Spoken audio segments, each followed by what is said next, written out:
أعوذ بالله من الشيطان الرجيم. بسم الله الرحمن الرحيم. إلهي سمع العابدون بذكر عذابك فخشعوا، وسمع المذنبون بحسن عفوك فطمعوا. إلهي لك تسبيح كل شجرة، ولك تمجيد كل مدرة، ولك تسبيح الطير في أوكارها، ولك تسبيح الوحوش في كفارها، ولك تسبيح الحيتان في قعور بحارها بأصوات خفية ونغمات بكية.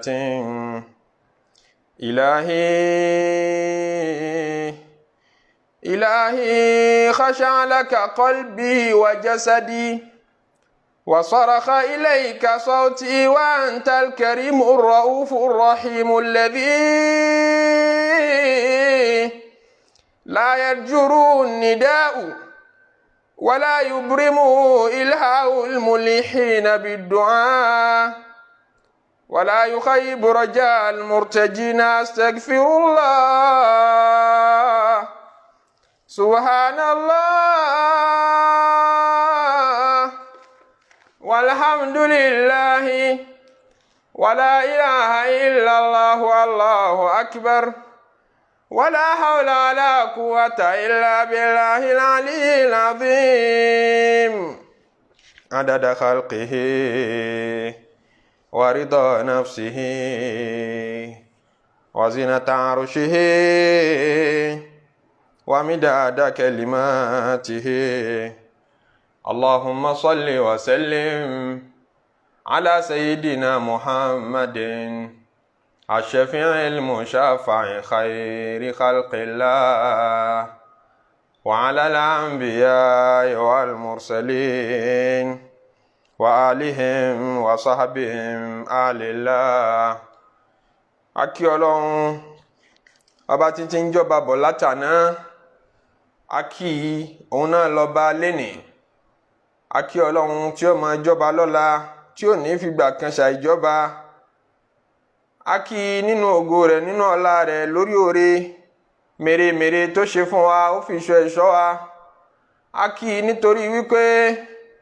òun ló ń ṣe jẹ mú fún wa. Akí nítorí wípé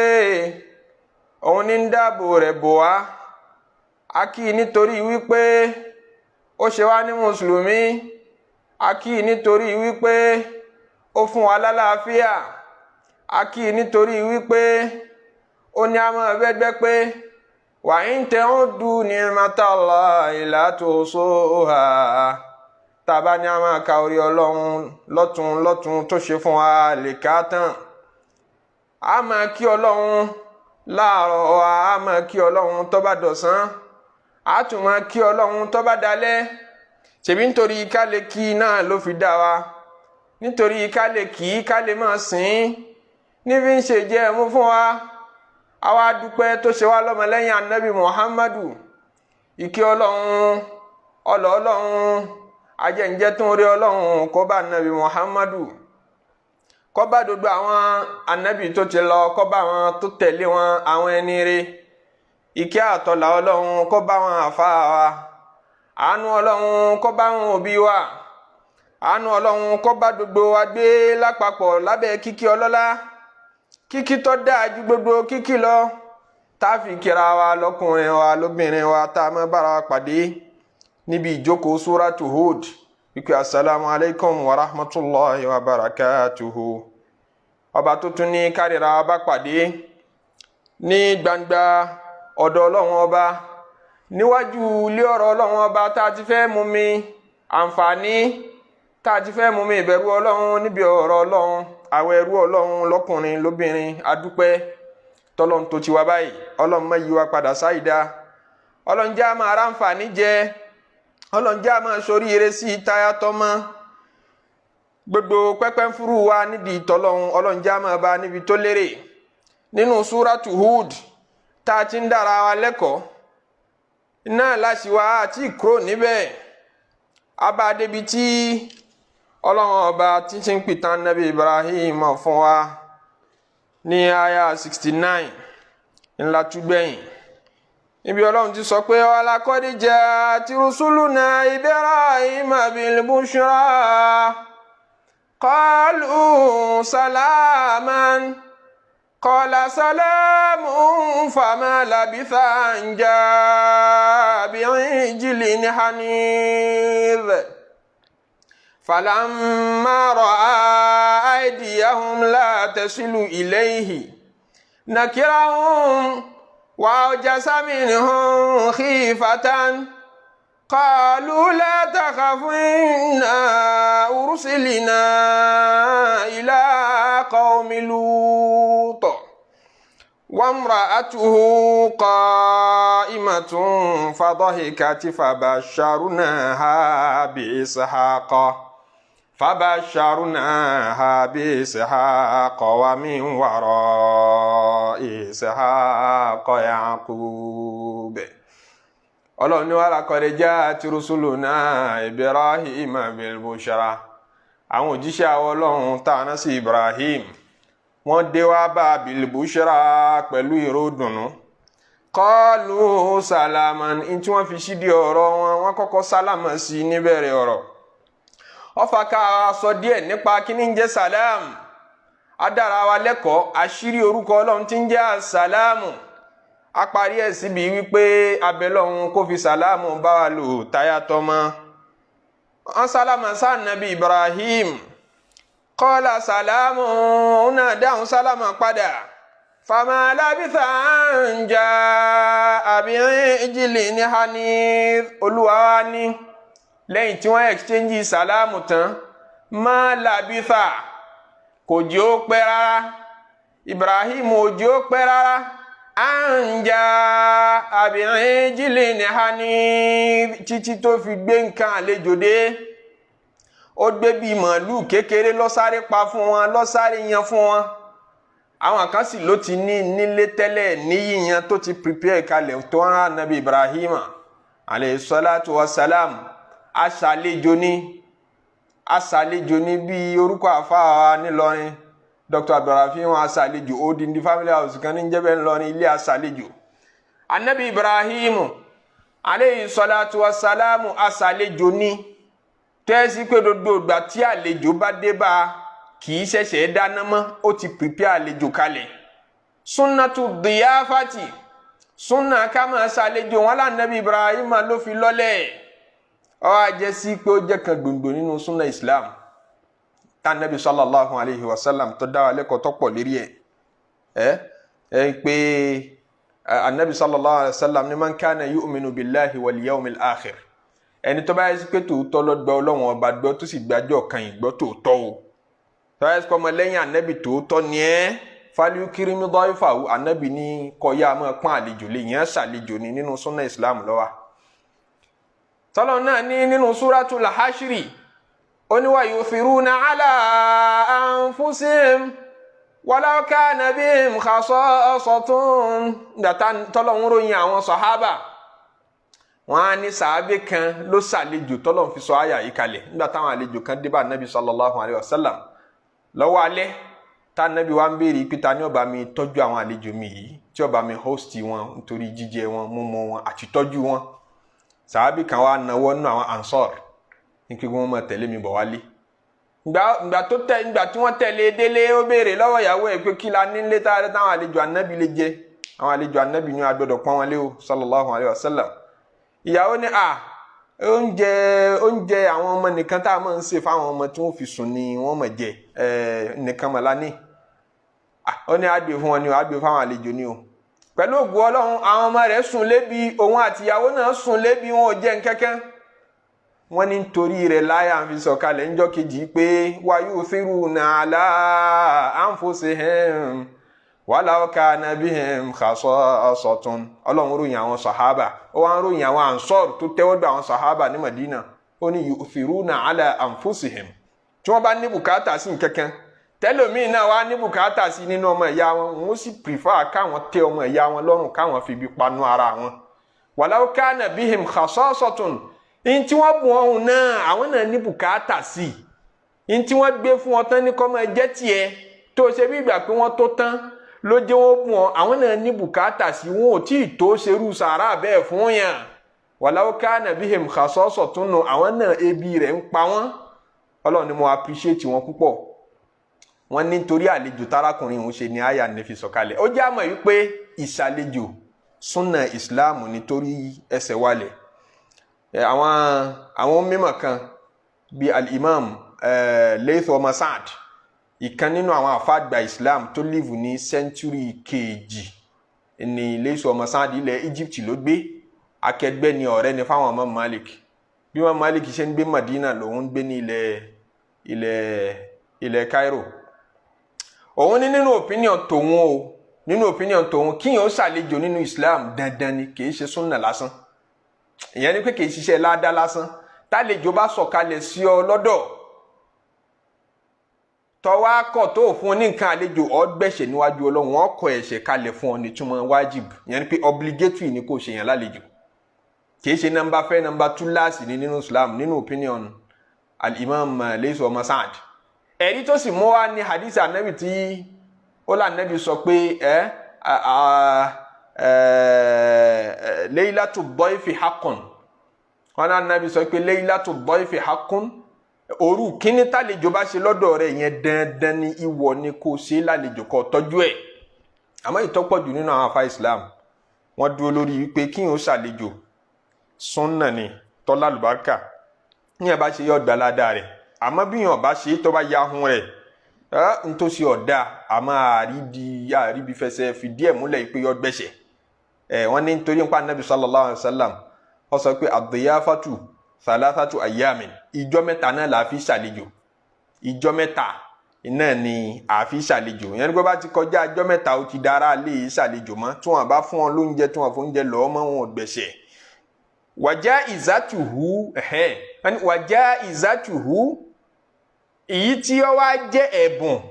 tí ẹ máa fi tọ́jú àlejò tẹ́ fi máa ṣẹ̀bùn fún yawmun wa layla ìjọ kan àtòru rẹ̀ náà ni gbogbo èyí tó bá lé ẹni pé fama wara dhalika fahuwa sadaqa èyí tó bá lé ní ìjọ kan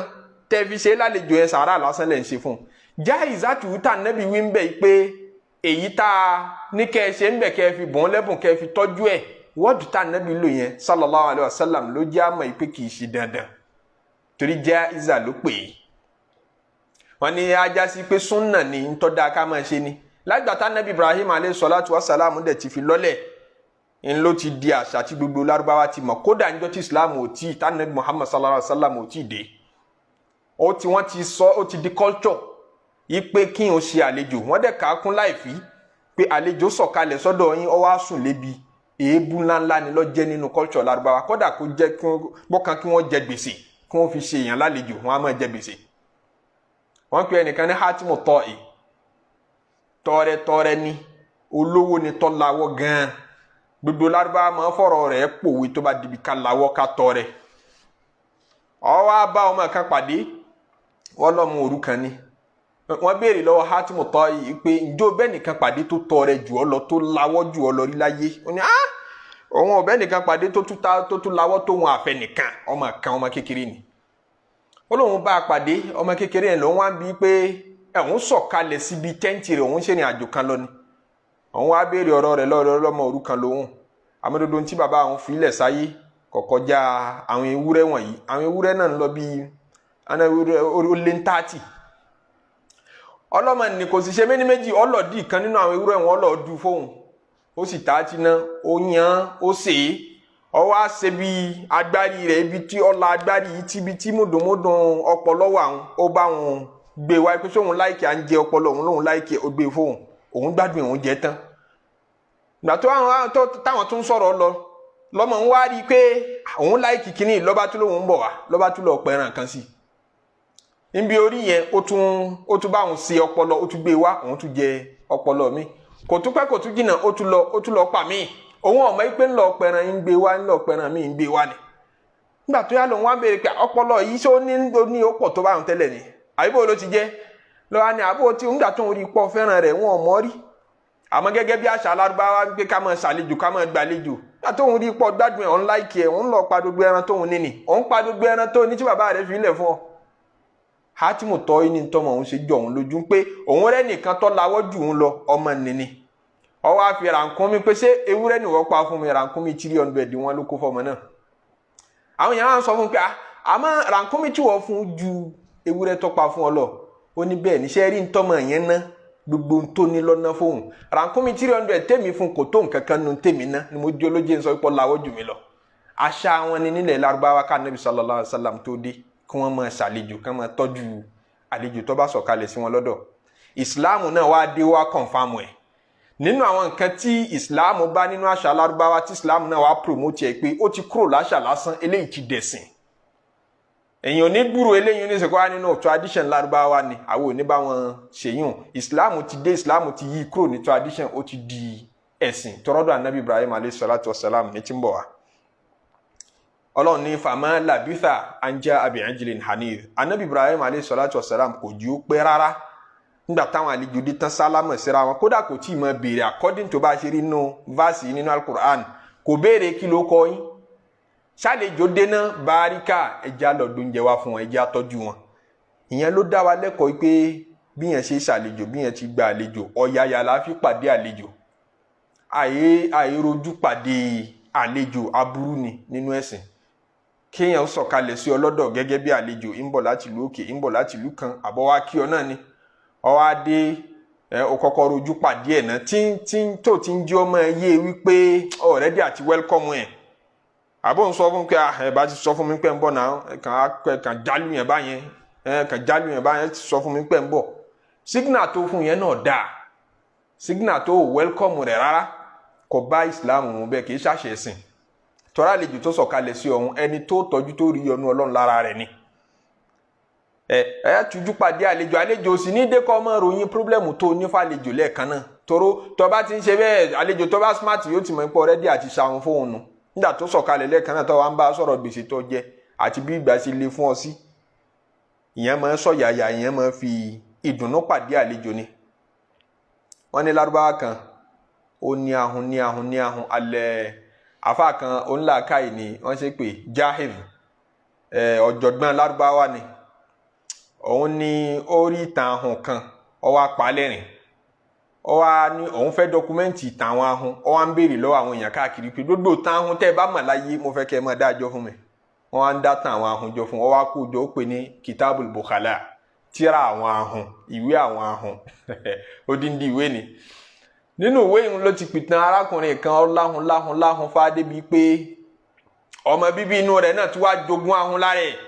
àkọ́kọ́ gún gidi ni wọ́n ní àlejò kan dé nínú àwọn ọ̀rẹ́ rẹ̀ wá kì í nígbà tá àlejò wá dé wá pé ọmọ ń pé ọmọ wá lọ ra ẹran wá fún àlejò yìí tá a sè tí ó jẹ wá lọ rẹ ẹran wá fún un ńlọmọ bá ní òun gbọ́ ó sì fún un lówó ọmọ wá débi tí ó ti ra ẹran gbà tó ọmọ débi tí ó ti ra ẹran oníṣẹ́ nírú ẹran báyìí ẹlẹ́ran ni a ní ẹran ọlẹ́ran wá dápara ó ní a ní ẹran tó dùn ju oyin lọ a ní ẹran tó dùn ju wàrà lọ àbí tó sì dùn ju oyin lọ lówí a ní ẹran tó dùn ju oyin lọ ó ní kí lẹ mean by ẹ ní ẹran tó dùn ju oyin lọ ìtumọ̀ ẹ̀ ní pé oyin máa ń dùn ju ẹran lọ nìyẹn o ló bá ní òun ọ̀rẹ́ ẹran mọ́ ó bá fi lé ẹlẹ́ran lẹ̀ ló bá gbà lé olóyin lọ ó ní a fẹ́ ra oyin o nígbà tí ó délé olóyin àwọn ní mọ̀ wọ́rí a ní oyin tó mọ́ kànga ọmọ ju omi lọ ó mọ́ ju omi lọ túmọ̀ sí pé omi máa mọ́ ju oyin lọ nìyẹn o ó ní ẹ mọ̀ wọ́rí mi ò róyin mọ́ alómi ńlé mo ti gbalé lọ́nà nígbà tó wá délé ọ̀rọ̀ fún bàbá rẹ̀ pé bàbá ní ẹran dà ó ní bàbá gbà mo délé ẹlẹ́ran ní àwọn ní ẹran tí ó dùn ju oyin lọ lòun wá òkè àtẹ àwọn ní ẹran tó dùn ju oyin lọ ajá sí pé oyin máa dùn ju ẹran lọ́nu lòun bá ń pẹ́ kóun ó fẹ́ kan ra oyin fàlejò nígbà tó ń sì débi wọ́n ti ń ta oyin àwọn làwọn tún ní oyin tó dùn tó mọ́ tó dàbí omi làwọn òkè àwọn lómi ńlẹ̀ nítorí tí wọ́n máa fi oyin wé omi òun àwọn lómi ńlẹ̀ tí ó sì ní ná wọn ní nǹkan kan káwọn fẹ́ kan gbé omi fún àlejò. Wọ́n ní bàbá rẹ̀ ní ọjọ́ mi ọmọ alálùbáríkà ní ọmọ rẹ̀ ní ọba ṣàdúrà fún. Ó ní àmọ́ wo tí ìjọ mi tán, bàtà tí mo ṣẹ̀ṣẹ̀ ra fún ọ tí kò yẹ kó tí ìjọ máa jẹ kó tí máa lò tó nǹkan ló túwọ̀ lọ wéèsì lọ yẹn lọ wéèsì bọ́. Ó ní bàbá mi ẹ̀ jẹ́rìí mi ẹ̀yìn wọ́ bàtà mi lọ, bàtà àlejò náà mọ̀ wọ̀ lọ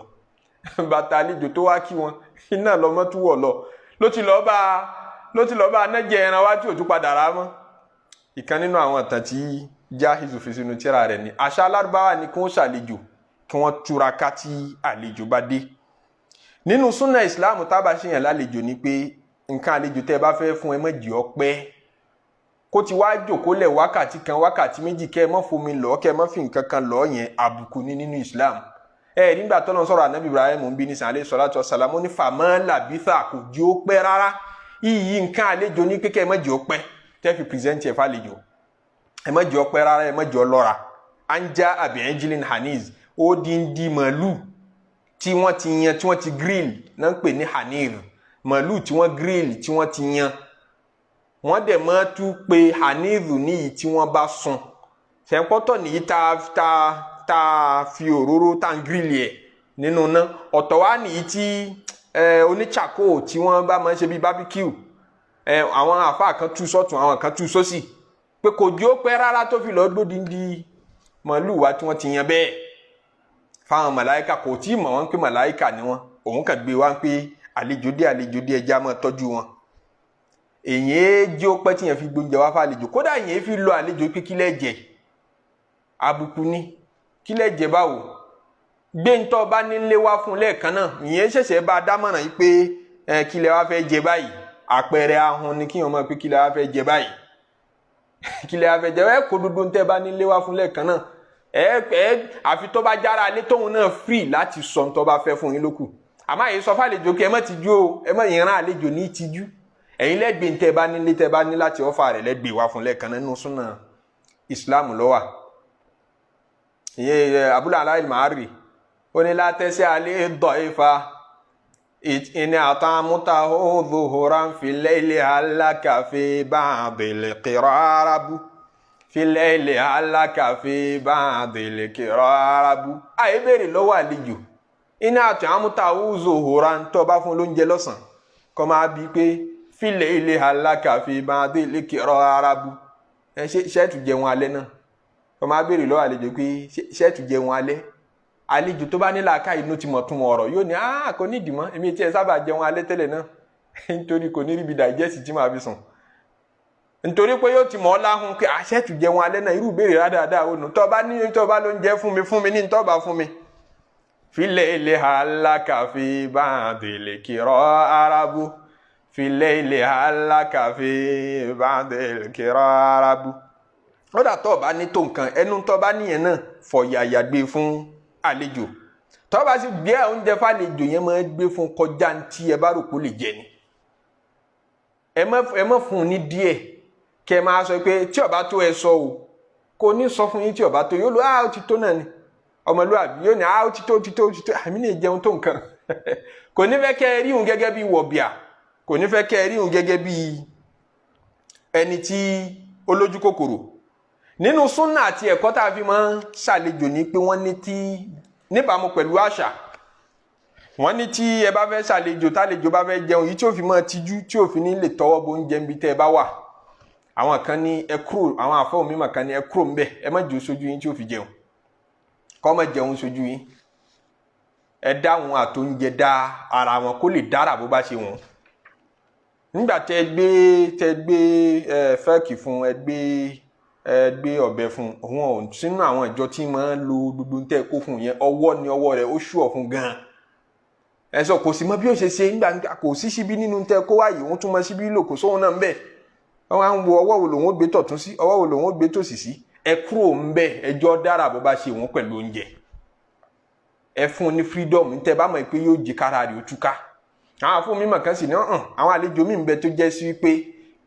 kẹ́ẹ̀jò kó tí wọ́n kẹ́ẹ̀jọ mọ́ ẹjẹ́ gan ní òjà ara rẹ̀ ó túká. àwọn kan bẹ kẹ́ sún fún wọn ní ó jara wọn yá, àwọn kan bẹ kẹ́ jókòó tí wọn ní ó jẹ́ kí wọn túraká. Èyí tẹ́ bá mọ̀ pé yóò ṣe déédéé àlejò yín tó bá já ṣàlù yín ni kẹ́ ló ń bẹ. Àwọn ní Lárúbáwá kan bínú kúrò nílé ẹnìkan tí ń ṣe lálejò lọ́wọ́, Lárúbáwá oko ni. A ní nígbà tí ń jẹun, ẹni tó nílé wa ń sọ fún pé ṣọ́ra o, òkèlè tó fẹ́ gbé sẹ́nu yẹn irun tínrín kan bẹ́ẹ̀. Ní Lárúbáwá yẹn bá bínú pé so ó tẹjú mọ́ oúnjẹ tí ń jẹ débi tó tún fi rí irun tèmi tí ń jẹ wọn ò rí, ajásípá hun ni ọ́, lọ́ bá bínú lọ. So nínú ẹ̀kọ́ tá a fi ṣàlejò ni pé ẹjọ́ free láti dára jẹun bó bá ṣe wọ́n. Ẹ gbé kọjá tí yóò ní ìdíwá fún, yóò lè bu dédé yìí tó wọn bàjẹ́ ń bẹ̀ yọ ṣẹ́ yòókù kù. Ẹ má sọ fún un pé tẹ́ bá ní dìsí ẹ sọ, kò ní sọ fún yín tó bá ní dìsí. Tẹ́yìn bá níkún ní kẹ́ tètè gbé fún. Nínú àwọn ẹ̀kọ́ tá a tún fi gba àlejò òun ni pé conversation pẹ̀lú àlejò. Ẹ̀yin lẹ́ initiate topic pẹ̀lú àlejò, ní kò ní dé kẹ́kàn wá jọjọ kí gbogbo yín wá dá kẹ́kẹ́ mọ́ ọ̀rọ̀ tẹ́ sọ kẹ́ mọ́ ojú ara yín. Ẹ̀wọ̀n ò gbọ́dọ̀ initiate topic kẹ́ mọ́ bá sọ pé ó lè rojọ́ jù. Ẹ̀yin lẹ́ mọ̀ dọ́rọ̀ lẹ pẹ̀lú ẹ̀, bó wà ní nǹkan báyìí, lágbájá wa ń kọ́ nǹkan kan, ọ̀rọ̀ tẹ́ mọ̀ sọ tẹ́ fi engage ẹ̀ tí lé òfin ní ṣu, ẹ̀yin lẹ́ mọ̀ dálẹ̀. Nínú tí yẹn fi gba àlejò òun ni pé ẹ gbọ́dọ̀ fara ní. Iṣẹ́ tí àwọn kan mọ ọ̀nà tán fi mọ́ stylishly fara ní àlejò bẹ́ẹ̀ níṣẹ́. Iṣẹ́ tó lè dá ṣe níwọ̀ nìkan, nǹkan kan tó lè dá gbé, tó wá ń dọ́gbọ́n gbé níṣojú àlejò, kí ló ń sọ fún un pé wá gbèrú mi. Ọ̀fẹ́ dọ́gbọ́n rán ń ṣẹ́ ni ọ̀fẹ́ fẹnu sọ fún un. So ìfi ara ní àlejò àbí inconvenient àlejò yẹn gbọ́dọ̀ ṣe. Níbẹ̀ nínú àwọn tá a gbà lálejò nígbà míì tó jẹ́ sí pé ìmọ̀ tètè sùn. Àìsí pé bá ti di lálẹ́, èèyàn bíi tèmi ni kì í rí alẹ́ lójú, tó ojú ẹyin jù rẹ̀ àti ọrùn wọn jọ máa wọ̀ papọ̀ ni.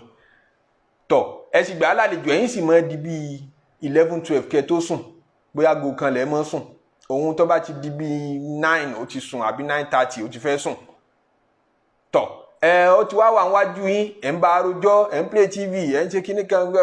tètè fún láǹfààní pé bóò ní ṣe ó ti fẹ́ lọ sùn. Ẹ ní láti mọ kíyèsí, tóró ṣeéṣe kọ́ ẹ sí pé àládà tiẹ̀, àṣà tiẹ̀ tí ń gbé bọ̀ láti ibi tí ń bọ̀ ó yàtọ̀ sí tiyín. Níbẹ̀ nínú àlejò tó jẹ́ sí pé ẹni tí máa tètè jẹun láàárọ̀ ni. Ó bá ti kírun àsùbá tán báyìí ó fẹ́ jẹun, ibi ó ti máa pa pé oúnjẹ alẹ́ ò máa lára. Pé kì í sábà jẹ oúnjẹ alẹ́, àmọ́ ó bá ti kírun àsùbá tán ó fẹ́ róúnjẹ. Tẹ́yìn ẹ̀yin tẹ́wọ́ tó wá bá ń lé bóyá level lẹ́yìn tó máa jẹun àárọ̀ àbí 11:30. Ó yẹ kẹ́ ẹ mọ̀ yí pé normal kí ẹ gbé àṣà yín wá sí standard àṣà táwọn èèyàn máa fi jẹun, kí ó dà pé ọ̀pọ̀lọpọ̀ ọmọlúàbí bíi 9 àárọ̀ náà máa jẹun, láti lè kíyèsí kí làlejò ó nídìí tí ò ní lè sọ fún yín. Àlejò tóun náà bá sì lọ kíyàn kọ́ mọ́ fara ní ẹni tó lọ kí, ó yẹ kóun náà ti mọ̀ yí pé ó ṣeé ṣe kí wọ́n ní àṣà tó yàtọ̀ sí tòun. Òun máa ń pẹ́ sùn lápèjúwe, àwọn tóun lọ bá ń lé wọ́n lọ́mọ tí ó lọ school, ó ṣeé ṣe kí ẹsẹ̀ bíi 9:30 ní gbogbo ilé wọn ti máa ń dá làwọn ti máa ń sùn. Ọmọ àbá wọn rojọ́ débi táwọn tó lọ bá lálejò fi máa wá yán níbi tó ti ń bá wọn sọ̀rọ̀. Ó yẹ kó ti mọ̀ pé àsìkò oorun ti tó, kó yọ̀ǹda wọn pé ẹja lọ sùn. Ó gbọ́dọ̀ fara ní àwọn tó ń lọ bá ìwọ àlejò. Àwọn tó lọ bá náà gbọ́dọ̀ fi ara níwọ́n náà ẹjọ́ máa ṣọ́ra yín, kí ló pè kálukú yín. Nínú ẹ̀kọ́ Ànábì sallallahu alayhi wa sallam, nígbà tí ìyàwó Abu Ayyub, Ummu Ayyub, tánàbí ṣẹ̀ṣẹ̀ dé Madina sallallahu alayhi wa sallam, tó wá sọ̀kalẹ̀ sí ilé àwọn Bani Najjar nígbà ìgbà tí wọ́n kọ́lé Ànábì kọ́ mọ́sálásí rẹ̀ lọ́wọ́. Ó ṣe ìgbà mélòó kan ní ilé wọn bẹ̀. Nínú tí Ummu Ayyub fi ròyìn Ànábì sallallahu alayhi wa sallam ni pé Ànábì kì í ọ̀dà fún oúnjẹ kan, pé oúnjẹ báyìí ni mo fẹ́ jẹ, kì í dictate ní táwọn bá ti gbé sí iwájú iná ni ó jẹ. Torí táwọn ní nìyẹn, tó bá débi kan bá fi kíní kan ṣe ọ́ lálejò,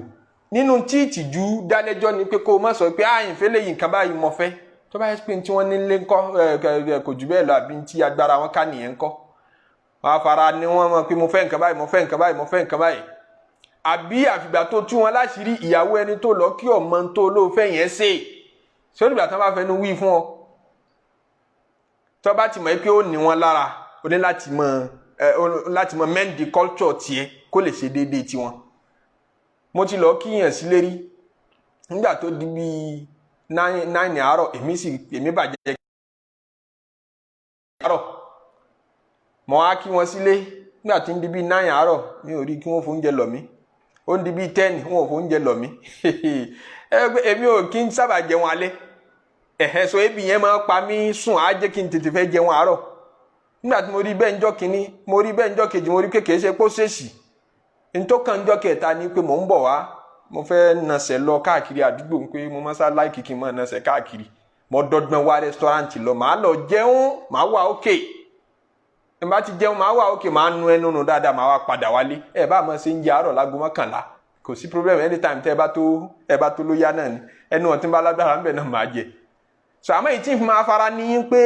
ẹgbẹ́ dáná ti tó tásìkò tẹ́ dáná yẹn fi ara ní àwọn tí èèyàn bá lọ kí àwọn tí use mọ́ system yẹn wọ́n dẹ̀ ti gbọ́ra wọn yé lérí ẹ̀ bẹ́ẹ̀ náà lóhun sísùn bẹ́ẹ̀ ni gbogbo ṣáàní nínú ilé kódà nínú táwọn àfọ̀hún fíkìú ká ní pé bùkátà tí àbí dúkìá àwọn àlejò àwọn tó gbà ọ́ lálejò tí wọ́n bá fún ọ wọ́n fún ọ láṣọ wọ̀ wọ́n fún ọ nílé àbọ̀ǹgbé kọ́kọ́rọ́ mọ́tò fún ọ pé kó fìlà tó nǹkan ọmọ wa mọ́tò káàkiri mọ́ ìyọ̀ǹda tí wọ́n fún ọ yẹn ó lè gba ẹlòmíì láyè kó lo property wọn kó jàǹfààní nǹkan tán gbé fún ọ wọ́n gbé mọ́tò fún ọ wá ń lọ fi kó àwọn ọ̀rẹ́ kan káàkiri nígboro fátí mọ́tò fi bàjẹ́ àbí tẹ́ fi tọ́lọ́pàá fi síìzì kinní kan lọ́wọ́ yín so o ti ń fara ni wọ́n bá yẹn wọ́n àláwò rẹ kí wọ́n kó benefit lára property wọn ọ wá gbọ́dọ̀ fara ni wọ́n ń bẹ̀ ọ gbọ́dọ̀ dẹni àbùkù ń bẹ̀ àwọn ẹ̀kọ́ àti làákàyè tó wà ń bi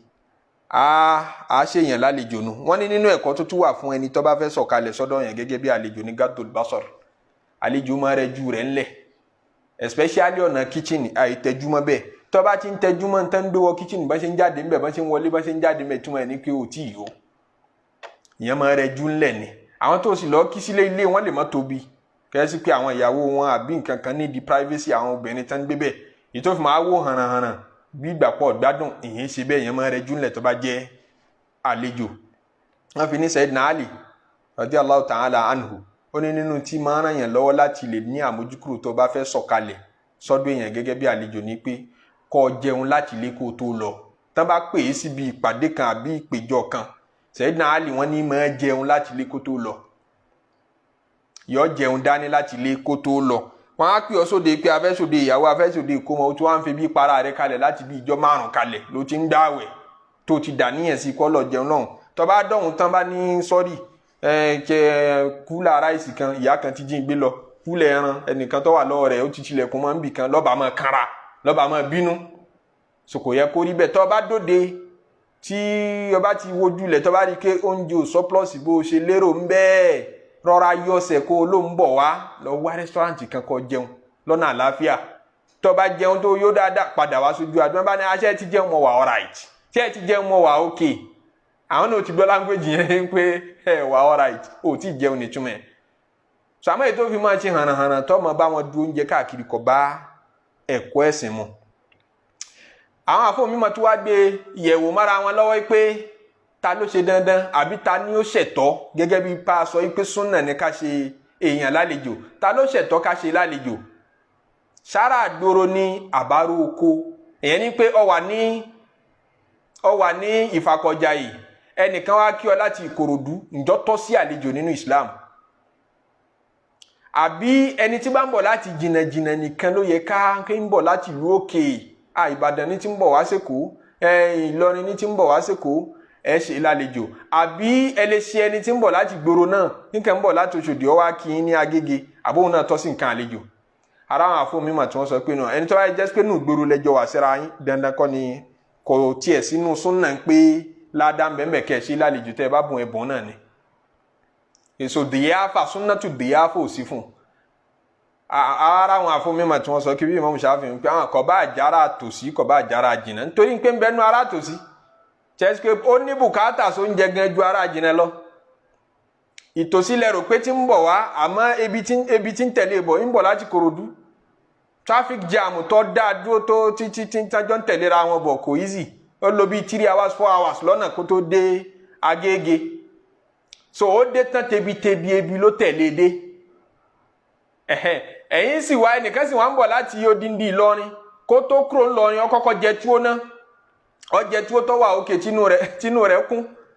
bí mo ẹgbẹ́ bá ṣe ń dúró lọ́nà ní tọ̀ ní tún ra nǹkan jẹ ọ́ra làkàṣẹ́ra gáàsì tún kúnnú rẹ̀ inú rẹ̀ wú ó tún débi kan ó tún ra búrẹ́dì gbóná ó ra àkàrà gbóná sí ó la búrẹ́dì ó kó àkàrà sínú ẹ̀ yín ṣà ń rí mẹ́nu tó ti ń ranjú nínú mọ́tò títí tó fi dé Ìbàdàn nígbà tó tún dé tó géètì ó tún ra wọ́n tún gbé tọ ọmọ alásàlárè ó tún sásàlà sáyé rẹ̀ ó tún rẹ̀ yín ahó ó wá jẹ gbogbo ẹ̀ tán ó yó wá sí Èkó ni ó wá dọ́dọ̀ yín lẹ́kọ̀ọ́ ẹ ṣe lálejò gẹ́gẹ́ bí súnà bẹ̀ ṣe mọ̀ pé ní tí ń bọ̀ láti Kòròdú ní ìdí oúnjẹ jùlọ pé ìyẹn ló jẹ́ kí Imam Shafi'i sọ pé àtàrà oko àtàrà jìnnà àtàrà alé gbogbo wọn náà ni ó jẹ́ súnà ká ṣe ní àlejò àfihàn dára wa lẹ́kọ̀ọ́ díẹ̀ nípa súnà ìṣenilálejò látọ̀dọ̀ anabi Ibrahim alayhi salatu wassalam tọ́lọ̀ ní fama labitha an ja'a bi'ijlin hanidh ọlọ́run tí wàá ní falamma ra'a aydiyahum la tasilu ilayhi nakirahum wa awjasa minhum khifatan qalu la takhaf inna ursilna ila qaumi Lut falamma ra'a aydiyahum lẹ́yìn tó gbé ẹran tó gbé síwájú wọn láti ṣe wọn lálejò ra'a aydiyahum wọ́n wá rí i pé ọwọ́ wọn la tasilu ilayhi kò débi oúnjẹ wọn tiẹ̀ mọ́ lọ bí oúnjẹ rárá nakirahum ó wá jẹ́ kí anabi Ibrahim alayhi salatu wassalam ó dààmú pé ní jẹun ni irú ẹ̀dá ò lẹ́yìn wa awjasa minhum khifatan ó wá jẹ́ kẹ́rù ọmọ bá anabi Ibrahim pé irú ẹ̀dá ò lélẹ́yìí a sì rí nínú àwọn ẹgbà wa tí ó pìtàn ìṣàlejò tá anabi Ibrahim alayhi salatu wassalam ṣe àwọn màláíkà ní lálejò nígbà tí ò tí mọ̀ wọ́n màláíkà wọ́n ní nígbà tí wọ́n nawọ́ sí wọ́n ṣe pé kí ni ògédè ń gbé ọmọ kékeré màálù tó pa fún wọn nígbà tí wọ́n nawọ́ sí náà bá rí i pé anabi Ibrahim alayhi salatu wassalam bá rí i pé màálù yẹn lẹ́ẹ̀kan náà ẹ̀mí dá rẹ̀ padà ní màálù tán ti sun tí wọ́n ti yan lẹ́mí bá dá rẹ̀ padà lẹ́yìn tẹ́mi dá rẹ̀ padà ẹ̀jẹ̀ débẹ̀ irun débẹ̀ ló bá dìde padà ló bá dodindi màálù ló bá padà sí ibi tí wọ́n ti mú nínú agbo tí wọ́n ti lọ́ọ́ pa ńlọ́wọ́ ayé anabi Ibrahim lẹ́nu náà pé la takhaf má bẹ̀rù la takhaf awjasa fi nafsihi khifatan wọ́n ní tó bí ẹ̀rù tó já ní àyà tó já anabi Ibrahim alayhi salatu wassalam wọ́n ní tó fàánù àmọ́ Kùránì ò gbé wá bẹ́ẹ̀ Kùránì ṣàṣọ pé nígbà tó rí i pé ọwọ́ wọn ò lè débẹ̀ nke irú àwọn ẹ̀dá wo leléyìí tí wọn kì í jẹun lẹ́rú wá bẹ̀rẹ̀ sí ní máa bá ní ọ wá bẹ̀rẹ̀ sí ní máa suspect wọn pé irú ẹ̀dá wo leléyìí nakirahum tí ń túmọ̀ sí pé kò tí ì béèrè ọkọ wọn láti ìgbà tí wọ́n ti dé tí ń ti fi ń ṣe wọ́n lálejò kalẹ̀ sẹ́ńpẹ́ ni tí wọ́n bá mọ̀ nìkan ló lè ṣe ọ̀yàyà ló lè tọ́jú òun ti ń tọ́jú wọn kalẹ̀ kódà láì tí ì mú ọkọ wọn nakirahum ló ṣẹ̀ṣẹ̀ wọn wò pé irú ẹ̀dá wo ni wa awjasa fi nafsihi khifatan wa awjasa minhum khifatan lẹ́rú wá ń bà á qalu la takhaf wọ́n ní má bẹ̀rù inna ursilna ila qaumi Lut màláíkà ni wá ọ̀dọ̀ ìjọ anabi Lutu gangan lọ́lọ́run náà wá sí ìjọ anabi Lutu tọ́lá anabi Lutu alayhi salatu wassalam àti Ibrahim jọ lògbà ni a padà ṣàlàyé kí ni ọ̀dà àwọn méjèèjì papọ̀ anabi Ibrahim àti anabi Lutu alayhi salatu wassalam wọ́n jọ lògbà ni ọ̀gángan dàtà anabi Ibrahim ń jíṣẹ́ lọ́wọ́ náà anabi Lutu ń jíṣẹ́ lọ́wọ́ fáwọn ìjọ tiẹ̀ náà wọ́n dẹ̀ mara wọn rí wọ́n pàdé ìntàfẹ́ fókọ̀sì lélẹ́rí ni pé àwọn màláíkà ó rí i pé wọn kì í jẹun ẹ̀dá tí kì í jẹun ni wọ́n ìyẹn fi establish fún wa pé wọn kì í jẹ wọn kì í mu gẹ́gẹ́ bí àwọn ènìyàn Ọlọ́run dá àwọn ènìyàn káwa jẹ́ ẹ̀dá tí yóò mọ ní ṣáwà lára ìgbádùn oúnjẹ ìgbádùn mímu ìgbádùn ayé ó wà lára tiwa àdámọ́ wa ni àwọn màláíkà Ọlọ́run ò dá ṣàwà tùmọ̀ wọn ìgbádùn obìnrin ò sí fún wọn ìgbádùn oúnjẹ ò sí fún wọn ìgbádùn omi ò sí fún wọn ìjọsìn nìkan ni iṣẹ́ wọn tí Ọlọ́run tọ́lọ̀ ní kí wọ́n wá ṣe láyé wọ́n sì ní gbogbo mímí lókè mímí lọ́lẹ̀ wọn ni wọ́n fi ń kí Ọlọ́run àǹfààsù ní díkìrì wọn ní àwọn màláíkà ǹjẹ́ a lè rí màláíkà sójú nítorí anabi Ibrahim alayhi salatu wasalamu tí ń ṣe màláíkà lálejò yìí nítorí Kùránì sọ fún wa ní pé wa mar'atuhu qa'imatun nínú àyà tó tẹ̀lé pé ìyàwó rẹ̀ náà dúró síbẹ̀ wọ́n jọ ń ṣe wọ́n lálejò ni ṣe pé abálòjìṣẹ́ Ọlọ́run lànàbí Ibrahim alayhi salatu wassalam lójú ó fojú rí màláíkà ṣé ìyàwó rẹ̀ náà tún wá jójìṣẹ́ Ọlọ́run bí èé ṣe kí òun náà tún láǹfààní àti rí màláíkà tó bá mú ìyàwó ànábì Ibrahim Sárátà tó jóúnjọ́ náà tí ń ṣe wọ́n lálejò lè rí màláíkà ṣé wọ́n náà lè rí màláíkà ṣé mi náà lè rí màláíkà mọ́bùhàfù ni ìbéèrè ẹ̀sìn ni ìwádìí bẹ̀rẹ̀ pé ǹjẹ́ a lè fojú rí màláíkà ọ̀dà tá a bá lè fojú rí màláíkà irú èèyàn wo ló lè fojú rí màláíkà tá a bá rí wọn tán irú àwọ̀ wo la lè gbà rí wọn eríṣiríṣi ìbéèrè ni nínú mímọ̀ nínú kéwú àwọn àfọ onímọ̀ ẹnu ọ̀tà sí lérí wípé àtèmi àtiwọ àtẹnitọ́jọ́tọ̀ Ọlọ́run àti kèfèrí páàlì gbogbo apápátá a lè fẹ̀yìn júrí màláíkà tó bá wà láwọ̀ ọmọ ènìyàn tó gbáwọ̀ ọmọ ènìyàn wọ̀ wá màláíkà lè gbáwọ̀ ọkùnrin wá ó lè gbé àwọ̀ obìnrin wá láti lè wá bá wa sọ̀rọ̀ àbí láti kọjá lẹ́gbẹ̀ẹ́ wa ó lè kọjá níbi tá a bá wà a lè fojú rí wọn ẹnu ọ̀tà ṣe lérí ẹ̀ tí wọ́n bá ti wà nínú àwọ̀ ọmọ ènìyàn wọn là lè rí màláíkà ẹ̀rí rẹ̀ ní pé ṣebí Mariama kì í ṣànábì Ọlọ́run ó sì rí màláíkà tọ́lọ̀ ní fa arsalna ilayha ruhana aran òjíṣẹ́ ẹ̀mí látọ̀dọ̀ wa màláíkà aran sí Mariama fatamathala laha basharan sawiyya nínú súratu Mariam pé màláíkà yẹn wá fọ́ọ̀mù láti gbé àwọ̀ ènìyàn wọ̀ basharan sawiyya èèyàn tó pélé èèyàn àwọ̀ rẹ̀ ní màláíkà yẹn gbé wá bá Mariam láti wá jíṣẹ́ ọmọ tí Ọlọ́run ní yóò bí láti wá jẹ́ iṣẹ́ náà fún Mariam ajásípa àti rẹ́rì nítorí pé Mariam rí màláíkà kìí sì ṣànábì Ọlọ́run àwọn kan wá lè ní aṣẹ wọn pé ẹnire lòun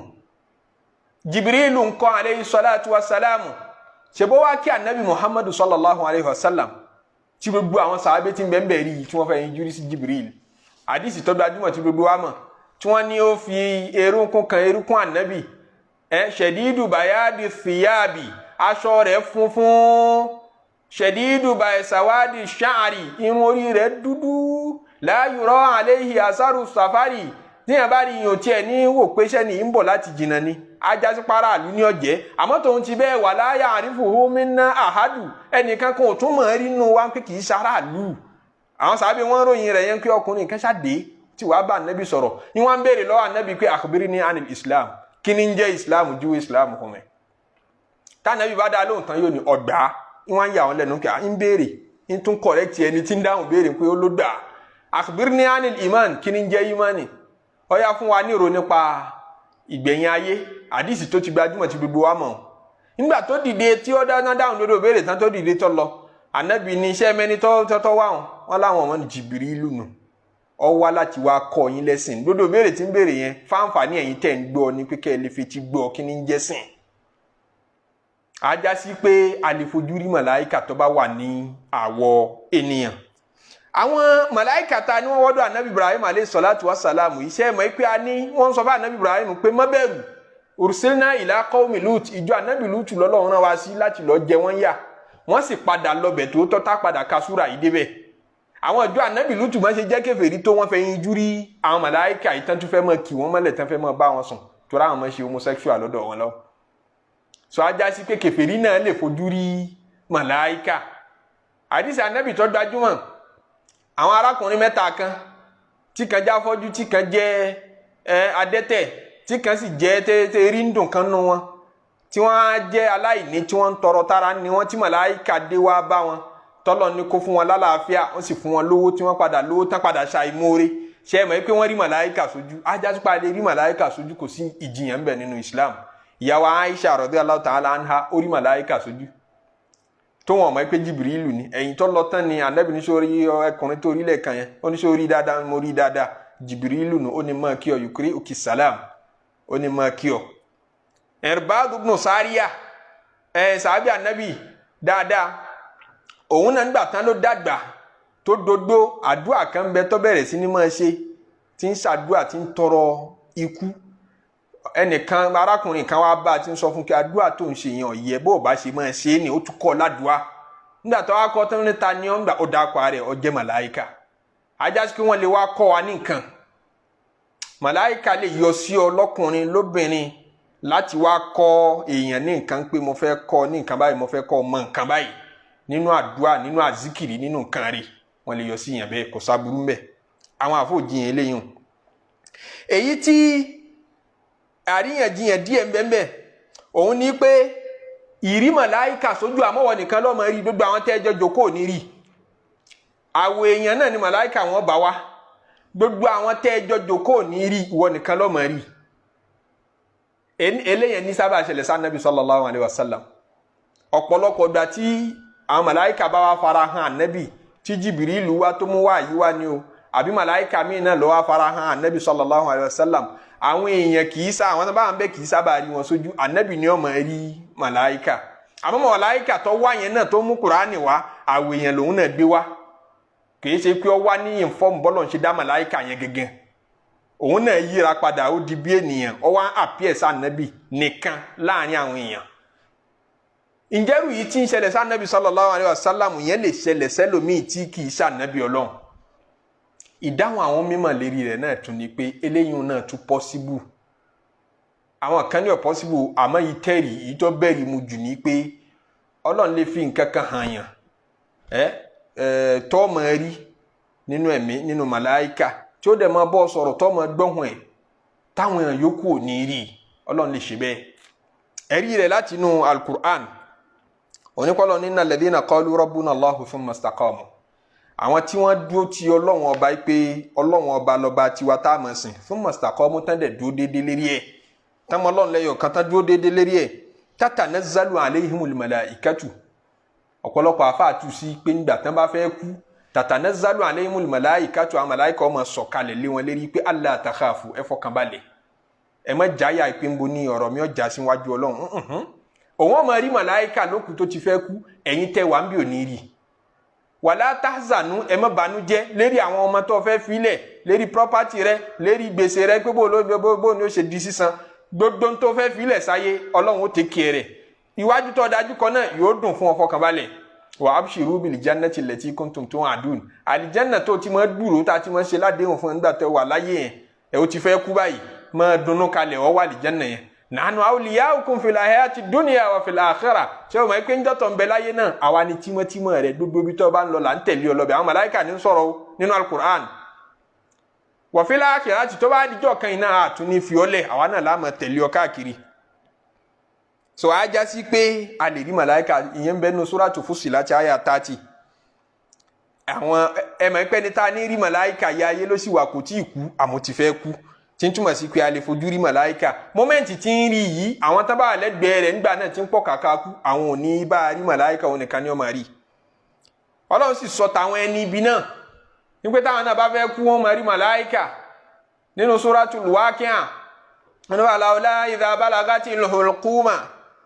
أنتم حينئذ تنظرون ونحن أقرب إليه منكم ولكن لا تبصرون فلولا إذا بلغت الحلقوم ẹwọ nǹkan nígbà tó kú bá fẹ́ kú tẹ́mìí rẹ̀ ti dé hulqum tó ti dé ibi ọ̀fun rẹ̀ tó ti fẹ́ jáde وأنتم حينئذ تنظرون ẹ̀yin tẹ́ wà lẹ́gbẹ̀ẹ́ rẹ̀ ẹ̀yin dókítà ẹ̀yin ó kàn máa wò bọ̀ ẹ mọ̀ pé ẹ pè nọ́ọ̀sì wá ẹ pè dókítà wá ẹjọ́ lóògùn yìí ẹ sáré wá àtẹ́ǹdì sí tanzuruna ẹ lajúlẹ̀ ẹ̀ ń wò ní ẹ̀rí nkankan ونحن أقرب إليه منكم Olúwa ní àwa Ọlọ́run yẹn pé tàwọn òjíṣẹ́ wa àwọn màláìkà náà pẹ̀lú asúnmọ́ jù yín lọ ìtòsí ẹ̀ la wà kódà ìtòsí rẹ̀ pẹ́kípẹ́kí la wà yín lẹ́sẹ̀ bẹ́ẹ̀ pẹ́kípẹ́kí sí asúnmọ́ jù yín lọ walakin la tubsirun àmẹ́ẹ̀rí wa ìtòsí ẹ̀ láwà òun rí wa ń tiẹ̀ òun rí wa màlẹ́ òkú tó bá ti fẹ́ kú tí ń pọ̀ kàkà kú yóò máa ra àwọn màláìka tó bá jẹ́ ní ire yóò rí wọn tó bá jẹ́ ní ibi yóò rí wọn tó máa sọ ibi tí ó dé sí tó bá ti kú tán Ọlọ́run ṣe wá lẹ́ni ire. nínú àwọn sàábì ànẹ́bì tó fẹ́ yin jú rí màláìka lásìkò táwọn èèyàn ò rí wọn ní Imran ibn al-Husayn wà ìmọ̀ rí màláìka tí ó máa rí wọn lásìkò táwọn yòókù tẹ́jòkó ń bẹ́ ò ní rí wọn àdìsí rẹ̀ ń bẹ́ẹ̀ nù sọ̀rọ̀ Muslim tó lálàáfíà pé kò lè má rí màláìka gbogbo tí Imam Tirmidhi dẹ̀ kọ̀nfàmù ẹ̀ kí màláìka ní má rí. bẹ́ẹ̀ ni Ibn Abbas radiyallahu ta'ala anhu òun náà rí màláìka lójú ayé ànábì sallallahu alayhi wa sallam òun àti bàbá rẹ̀ Abbas Ibn Abbas òun àti bàbá rẹ̀ Abbas Ibn Abbas ń jọmọ kékeré ní bàbá rẹ̀ wá ẹgbàá wa kan ní ọ̀ràn sáà ànábì ẹgbà wa kan sì ni wọ́n jọ lọ ọ̀dọ̀ ànábì ní ó wá ń sọ fún bàbá rẹ̀ pé ẹnìkan bẹ lọ́dọ̀ ànábì tí ànábì ń dá lóhùn lọ́wọ́ bàbá rẹ̀ wá ń sọ fún kí mi ò rẹ́ nìkankan lọ́dọ̀ rẹ̀ náà ń dálejò lóhùn lọ́wọ́ nígbà tó wá ṣe tán tá ànábì ṣe tán táwọn bá ànábì sọ̀rọ̀ lànábì wá ń béèrè lọ́wọ́ Ibn Abbas pé ṣó rẹ́ni tí ń bá sọ̀rọ̀ lẹ́ẹ̀kan ni ó lóun rí ànábì ní orí ó lóun rí Jibrilu ní ń bá sọ̀rọ̀ nígbà Abbas ò rí bàbá rẹ̀ ò rí ọmọ kékeré yẹn Ibn Abbas òun rí Jibril àdìsí tó gbajúmọ̀ ni Ubay ibn Ka'b wọn lòun náà máa gbọ́ ohùn Jibril níjọ́ tí ń bẹ ní ayé sàbí ànábì lòun náà ṣebí Handola tiẹ̀ wá béèrè lọ́wọ́ ànábì radiyallahu ta'ala anhu Handola sàbí ànábì pàtàkì ó wá béèrè lọ́wọ́ ànábì sallallahu alaihi wasallam pé sẹ́wọ̀n ṣe mùnáfìkì báyìí wà ànábì kó tiẹ̀ tó wá bí ànábì Abubakar lọ́kọ́kọ́ bá pàdé ó ní òun máa fura nǹkan kan pa ara wọn o táwọn bá wà lọ́dọ̀ ànábì sallallahu alaihi wasallam tó bá ṣe wáàsí fáwọn ẹ̀mí àwọn ga ẹ̀mí àwọn mú ìjọ alkiyama ẹ̀mí àwọn mú Ọlọ́run pẹ́kípẹ́kí táwọn bá ti kúrò lọ́dọ̀ ànábì táwọn bá ti rí ìyàwó táwọn bá ti rọ́mọ làwọn bá tún máa ṣeré làwọn bá tún gbàgbé ọ̀run làwọn bá tún máa rán ayé lọ ṣé èsè pé mùnáfíkì lòun báyìí tóun fásitì kan ṣe tọlọ́run tẹ́mi òun tó rán táyé Abubakar ní máa ṣèmí náà èmi náà máa rò bẹ́ẹ̀ làwọn méjèèjì bá kẹsẹ̀ lẹ́sẹ̀ wọn bá lọ́dọ̀ ànábì sallallahu alaihi wasallam gbàtún wọn dọ́dọ̀ ànábì tán béèrè lọ́wọ́ ànábì pé àbí ṣe máa ṣe wá ní pé kí ni ṣe wá gan bó ló ṣe jẹ́ ànábì ní law tadumuna ala halikum allati takununa indi tó bá yẹ sí pé bẹ́ẹ̀ ṣe máa wà tẹ́ bá wà lọ́dọ̀ mi tẹ́rù Ọlọ́run máa bà yín tí bẹ̀rù Ọlọ́run yín máa ga yín lẹ́ẹ̀ máa fi gbogbo gbà wà ní la safahatkumul malaika àwọn màláíkà ò bá máa wá bá yín ṣọ̀rẹ́ nínú ẹgbẹ́ wa mi pé la sahabatkumul malaika àwọn màláíkà ó máa wá bá yín ṣọ̀rẹ́ wala zaratkum fi buyutikum kódà àwọn màláíkà ó máa wá yín wálé ká pé dodo ìgbà ni bẹ̀rù Ọlọ́run yín máa ha ìgẹ̀rẹ̀ ẹ sọ̀rọ̀ ayé di màláíkà báwọn ẹ dọ̀rẹ́ àwọn màláíkà ànábì níbẹ̀ sán àtàǹfàṣà ẹ̀kọ́ kan náà nìyẹn ọ̀nà tí Ọlọ́run wọ́n náà tún ṣe bí ènìyàn kì í ṣe pé ọmọ ẹṣẹ lọ́hùn ò bẹ̀tì kì í ṣe dodo ìṣẹ́jú náà lọ́dọọdọ fi pé ìṣẹ́jú gbogbo ìṣẹ́jú ọkàn rẹ gbọdọ̀ wà lọ́dọ̀ Ọlọ́run ọmọ fi ìṣẹ́jú rántí Ọlọ́run ọmọ fi ìṣẹ́jú kan rántí oúnjẹ ọmọ fi ìṣẹ́jú kan rántí ọmọ rẹ náà àdámọ́ ọmọ ènìyàn ni àdìsí tọ́lá láàfíà ní látọ̀dọ̀ Imam Muslim hálà kan tó nù hálà tó wá sí kẹta òun ni pé ǹjẹ́ alẹ́ rí màláíkà bọ́lọ̀ ń ṣe dá màláíkà gẹ́lẹ́ tí kò ní jẹ́ àwọ̀ ènìyàn ṣe pé dodo yìí tá a sọ ṣáájú yìí a rí nírí ènìyàn ni ìkíní a rí nírí ènìyàn gbogbo èèyàn náà ní jọ ń rí alẹ́lẹ́yìn kò láríyànjiyàn nú ìkejì a rí nírí ènìyàn àmọ́wọ̀ nìkan ló ń rí láàrin èrò èyí náà possible wọ́n dẹ̀ lè wá kọ́ ní nǹkan rí ṣàdúrà báyìí ṣe zikiri báyìí gbààwẹ̀ báyìí kò sáburú ń bẹ ẹni tí ó bá ti ríru ẹ̀ rí ẹ̀kọ́ mọ́ takò nítorí pé òun ò ríru ẹ̀ rí wọ́n lè jẹ́ mahjub kí làwọn Sufi ń pè ní mahjub ẹni tí gàgá ti ẹni tá a ti fi gàgá dá àti gàgá ti dí mọ́ láti lè mọ rí ní tí ẹyinjú lásán ò lè rí láti lè mọ gbọ́ ní tí ẹyinjú lásán ò lè gbọ́ síbi ńlá Nábì sallallahu alaihi wasallam pé tẹ́ bá tẹ̀síwájú nù wárí tẹ̀síwájú nù mímọ́ ẹ mọ̀ rí màláíkà máa wá kí yín sílé òjíṣẹ́ ńlá Nábì sallallahu alaihi wasallam ló sọ bẹ́ẹ̀ so ẹni tọ́lọ̀ bá fi rú ẹ̀kẹ́ tó wá ń rí àmì rere nítorí yẹ kóun náà nítorí yẹ ní pé kóun náà ní mẹ́nu mọ́ kó ta ló bí ọkọ máa sọ fáwọn èèyàn káàkiri ẹ̀tọ́ bá pè ọ̀rọ̀ lẹ́yìn ìgbà náà wọ́n ló fa pírọ́blẹ́mù fúnra rẹ̀ nítorí wọn ò gbé wọn bí ọkọ máa sọ káàkiri ẹ̀bùn tọ́lọ̀ ń bù wọn nù àgbà tí wọn náà ń sọ tó fẹ́ kó máa fi gba oríyìn kó fẹ́ máa fi gbajúmọ̀ káàkiri ẹ̀ ọtọ́ sí kí ọ̀rá àbùkù àtàtàkù àmọ́ ń bẹ reality ti ń bẹ ni tí kò sì takò sunnah èyí tó sì kẹta ni pé ǹjẹ́ wá lè rí màláíkà bọ́lọ̀ ń ṣe dá màláíkà gẹ́lẹ́ ní ìrísí bọ́lọ̀ ń ṣe dá wọn torí ẹ̀dá tí mọ́ tóbi tí mọ́ massive ni wọn Ànábì sallallahu alaihi wasallam fún rẹ̀ gbogbo èyí tó fi rí màláíkà sójú bọ́lọ̀ ń ṣe dá màláíkà gẹ́lẹ́ wọn ní ọkọ̀ jẹ́ méjì ìkíní òun ni ijọ́ tí wáàyí sọ̀kalẹ̀ sí ìkejì tó tọ́ta Ànábì béèrè pé mo fẹ́ rí bó ṣe rí gẹ́gẹ́gẹ́gẹ́gẹ́ tọ́wọ́ afárahàn Ànábì tán Ànábì sallallahu alaihi wasallam dákú láti bẹ̀. ẹ̀kejì tá Ànábì ó wá rí òun ní tí Suratu Najmi pé laqad ra'ahu nazlatan ukhra inda sidratil muntaha indaha jannatul ma'wa nígbà tó dé sidratul muntaha níbi ìrìn àjò tá Ànábì ṣe lọ bọ́lọ̀ tí Jibrilu má Ànábì ṣe ìrìn àjò náà níbẹ̀ ni Jibrilu tún sì yíra padà ló ti di bí Ọlọ́run ṣe dáa tó bí fún madana fatadala nígbà tí ó tún yíra padà tí ó tún dàbí ènìyàn padà ń wá ń kéré bọ̀ wá díẹ̀díẹ̀ tàdálá ń kéré bọ̀ wá ń súnmọ́lẹ̀ ń kéré bọ̀ wá díẹ̀díẹ̀ àmọ́ nígbà tá ànábì rí wọn ló kún gbogbo ojú àhòhò tí àtọ̀tún àtòsí àtiwájú àtẹ̀yìn ànábì orí nǹkan kan mọ́ ìyẹ́ rẹ̀ nìkan lànábì rí. ǹjẹ́ àwa náà lè rí màláíkà ní fọ́ọ̀mù yẹn? àwọn àfáà tún gbé yẹ̀wò, ọ̀pọ̀lọpọ̀ àwọn àfáà lọ bí pé náà kò possible. kí lè rí yín? kò sẹ́rí kan tó yanjú. wọ́n ní torí pọ́lọ́ ní walaw ja'alnahu malakan la ja'alnahu rajulan wala labasna alayhim ma yalbisun nínú suratul An'am. law ja'alnahu malakan, nígbà táwọn màláíkà àwọn ará Mẹ́kà kèfèrí wọ́n béèrè pé àwọn ò lè gbà ọ́ gbọ́ lójíṣẹ́ torí tọ́lọ́wọ́n bá rán yẹn ń ṣẹ́ ni màláíkà ló yẹ kó ránṣẹ́. Ọlọ́run wá ń pé ẹ lè rí màláíkà, àwọn ń tú bẹ́ẹ̀ ni o pé Ọlọ́run jẹ́ ká mọ̀ pé wọn ò lè rí màláíkà nítorí Ọlọ́run sọ pé law ja'alnahu malakan, tó bá jẹ́ sí pé màláíkà lára ló jíṣẹ́ la ja'alnahu rajulan, abara bí ènìyàn náà ni ó tún wà, kò ní wá ní fọ́ọ̀mù màláíkà, yóò gbàṣù ènìyàn wá ni. wala labasna alayhim ma yalbisuna, yín tó dàrú mọ́ yín lọ́wọ́ ń pa Muhammadu pé sójíṣẹ́ sì ni tòótọ́ báyìí kí lè tọ́lọ́wọ̀n ọ̀nà màláíkà, yóò tún dàrú mọ́ yín lójú nípa ti màláíkà yẹn náà torí pé mọ̀ rí nírí ènìyàn ẹ mọ̀ expect màláíkà gẹ́gẹ́ ẹ sì ní mọ̀ ikú màláíkà lòun náà. wọ́n ní ẹ̀ làwọn fi gbọ́ yé pé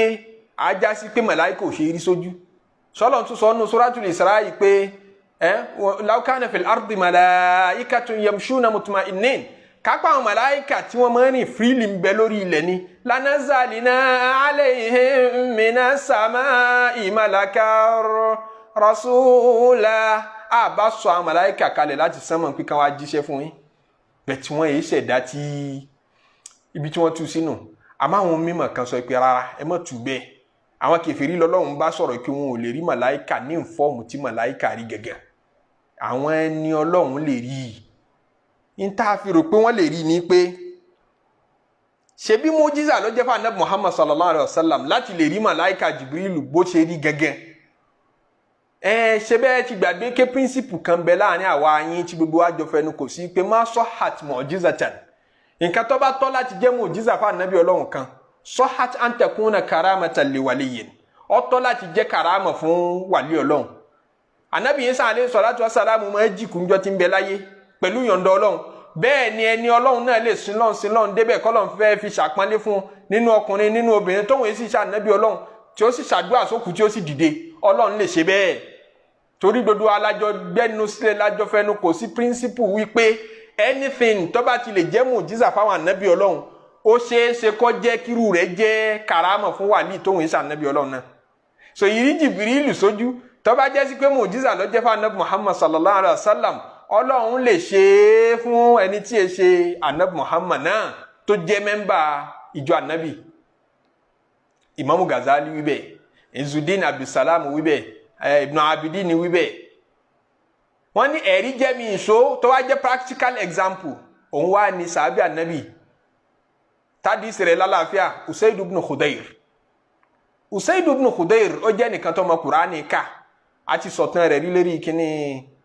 tafsiru suratu Hud mo rò pé bẹ́ẹ̀ ìta fi introduction ta fi sọ̀rọ̀ pàtàkì Kùránì. Usaid ibn Khudayr jẹ́ sàábì kan tó mọ Kùránì ká tó dẹ̀ lóhùn tí dúdú wọn máa fẹ́ gbọ́ kíra rẹ̀ nínú àwọn ará Madina Ansọ́rù lọ́wà. ẹni ó wá dé lọ́wọ́ bá Nabi sallallahu alaihi wasallam pé òun máa rí nǹkan kan tó yà òun lẹ́nu. òun ń ṣe tahajjud ń ka Kùránì ni ilẹ̀ ti mọ́ lọ. nígbà tí wọ́n ń ka Kùránì ọmọ rẹ̀ kan bẹ tí ń jẹ́ Yahaya, òun sùn lẹ̀ lọ́ọ̀kan bì kan. ẹṣin tó gùn débi tó wà tí tó fi sùn bẹ̀, ẹṣin yẹn náà ó dè mọ́lẹ̀. ó ní tóun bá ka Kùránì, òun ka Kùránì débi kan ní ẹṣin yẹn ò sá farabalẹ̀. tóun bá ti ń ka Kùránì yẹn tóun gbé ohùn ní sókè lẹ́ṣin wọn máa lọ yọ́ máa bọ̀ yọ́ máa lọ yọ́ máa bọ̀. ẹ̀rù wọn bá àwọn kọ́ tiẹ̀ má lọ tẹ ọmọ kékeré tóun tẹ́lẹ̀ Yahaya kọ́ má lọ tẹ̀ mọ́lẹ̀. tóun bá tún ti dáwọ́ Kùránì yẹn ẹṣin yẹn farabalẹ̀. tóun bá tún ti ka Kùránì síwájú ẹṣin ò tún ní farabalẹ̀ mọ́. ẹni òun wá dànù yẹn dúró, òun lọ gbé ọmọ kúrò ńbẹ̀. ibi tóun tí wọ́n ń gbé ọmọ lòun ṣíjú pákè, lòun wá rí kinní kan bí ẹ̀sùjò ni ó dúdú gbogbo ojú sánmọ̀ wá lọ gbáà. àwọn kinní kan bí wọ́n ṣe kinní Yorùbá síraj àtùpà ó wá pọ̀ lójú sánmọ̀ báyìí lé láàrin kinní yẹn pé àtùpà wá pọ̀ wọ́n jẹ́ pé bóun sánmọ̀ ṣe wá rí kinní á ní kinní irú ẹ̀dá wo leléyìí. lọ́wọ́ asáré wá bá ànábì nígbà tí lè mọ́ sallallahu alaihi wasallam ojú ìdodo nítorí fún ànábì. ànábì ní màláíkà lórí òun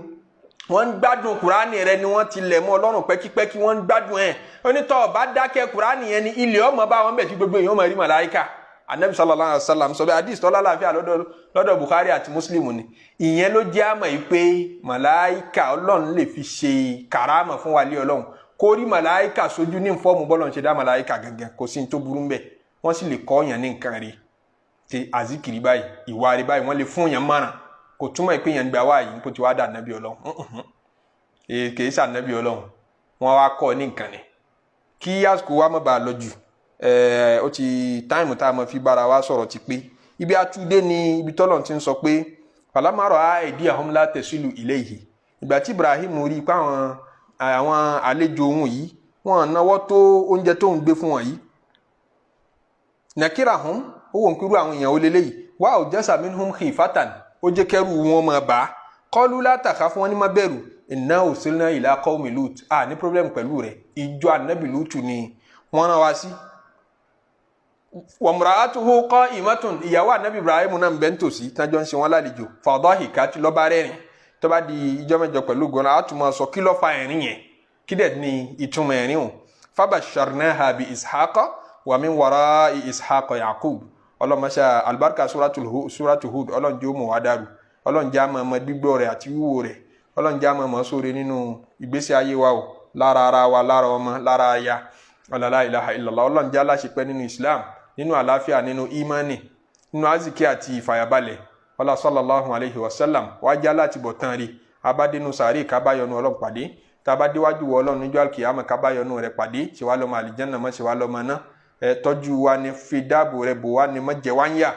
ìkẹ́ rẹ̀ ní kò fi bá wa lò mọ́ fi bínú rẹ̀ bá wa lò gbogbo rẹ̀ tó ti ṣe fún ọlọ́mọdé ọba jẹ́ gbogbo yìí tá à ń tọrọ lọ́dọ̀ ọlọ́run ọba ní kọ̀kọ̀ àti ní gbangba má ṣàfilé wa lọ́wọ́ subhana rabbika rabbil izzati amma yasifun wa salamun ala al-mursalin والحمد لله رب العالمين.